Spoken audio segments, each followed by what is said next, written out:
काहींना वाटलं माझी राख होते, मात्र मी तेवढ्यात भरारी घेतली. आव्हानांपासून पळालो नाही, सकारात्मकतेने सामोरा गेलो. मुख्यमंत्री फडणवीसांचा विरोधकांना टोला. 17 सप्टेंबर पर्यंत हैदराबाद गॅझेटच्या नोंदींच्या आधारे जात प्रमाणपत्र द्यायला सुरू करा, अन्यथा दसरा मेळाव्यात सरकार विरोधी भूमिका जाहीर करणार. जरांगेंचा सरकारला नवा अल्टिमेटम. मराठा आरक्षणाच्या जीआर विरोधात 1 ते 2 दिवसात हायकोर्टात जाणार. जीआर मधील शब्दरचना ओबीसींसाठी अडचणीची, मंत्री छगन भुजबळ यांची भूमिका. मराठा आरक्षणाचा जीआर काढण्याआधी भुजबळांशी चर्चा केली होती. ओबीसी समाजाला धक्का लागणार नाही हे भुजबळांना सांगितलं होतं. उपमुख्यमंत्री एकनाथ शिंदेंकडून स्पष्ट. सरसकटला आमचा कायम विरोध, सरकारनं काढलेल्या जीआर विरोधात न्यायालयीन लढाई लढू. मराठा आरक्षणावरून विजय वडेट्टीवार यांचा हल्लाबोल. एकत्र लढाईबाबत भुजबळांशीही लवकरच चर्चा करणार. ओबीसींच्या स्वतंत्र मंत्रिमंडळ उपसमितीची 10 सप्टेंबरला बैठक. अध्यक्ष चंद्रशेखर बावनकुळे यांच्या उपस्थितीत मंत्रालयात 11 वाजता बैठक होणार. सर्व 8 सदस्य मंत्री उपस्थित राहणार.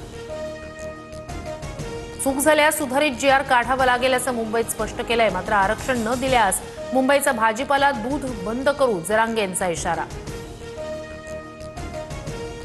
आमच्या धनंजय मुंडेंना आरोपांमुळे मंत्रिपदावरून पायउतार व्हावं लागलं. मग उपसमितीचे अध्यक्ष राधाकृष्ण विखे पाटील यांना वेगळा न्याय का? सदावर्तेंचा हल्लाबोल. मुंबईतील उपोषणानंतर जरांगे पाटील जालन्याच्या निवासस्थानी फटाक्यांची आतषबाजी करत. अंकुशनगरमधील ग्रामस्थांकडून जंगी स्वागत, कुटुंबियांकडून जरांगेंचा औक्षण. हैदराबाद गॅझेटनुसार एसटी प्रवर्गात समावेश करण्याची बंजारा समाजाची मागणी. राष्ट्रवादीचे आमदार विजयसिंह पंडित यांचा मागणीला पाठिंबा. हिवाळी अधिवेशनात प्रश्न मांडणार असल्याचं पंडित यांच्याकडून जाहीर. सिडकोच्या भूखंड विक्रीवरून गणेश नाईक आक्रमक. भूखंड विक्रीसाठी सीसी देणारा अधिकारी नवी मुंबई शहराचा वैरी. गणेश नाईकांचा शिंदेंच्या शिवसेनेवर निशाणा. संबंधित प्रकरणातील सर्व लेखाजोखा नाईक मुख्यमंत्र्यांना देणार. विधान परिषदेच्या विरोधी पक्षनेतेपदासाठी काँग्रेस नेत्यांची मातोश्री निवासस्थानी मोर्चे बांधणी. काँग्रेस नेत्यांनी घेतली उद्धव ठाकरेंची भेट. विरोधी पक्षनेतेपदासाठी सतेज पाटील यांच्या नावाची चर्चा.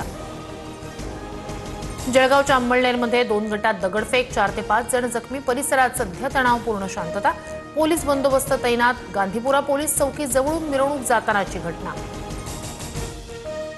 उपराष्ट्रपती पदासाठी उद्या निवडणूक. एनडीएचे सीपी राधाकृष्णन आणि इंडिया आघाडीकडून बी सुदर्शन रेड्डी यांच्यात सामना. तर ऐन मतदानाआधी बीआरएस आणि बीजेडीकडून मतदानात सहभागी न होत तटस्थ असल्याची भूमिका जाहीर. उद्धव ठाकरेंच्या मार्गदर्शनात आणि संजय राऊतांच्या नेतृत्वात उद्या खासदारांचं मतदान. सकाळी 10 वाजता खासदारांनी संसदेतील पक्ष कार्यालयात उपस्थित राहण्याच्या गटनेते अरविंद सावंत यांच्या सूचना. जीएसटी सुधारणांबाबत पंतप्रधान मोदींची एनडीएच्या खासदारांवर महत्त्वाची जबाबदारी. नवरात्रोत्सवापासून दिवाळीपर्यंत स्वदेशी मेळावा आयोजित करावा. व्यापारी आणि दुकानदारांसह 20 ते 30 मेळावे घ्या. मोदींच्या खासदारांना सूचना.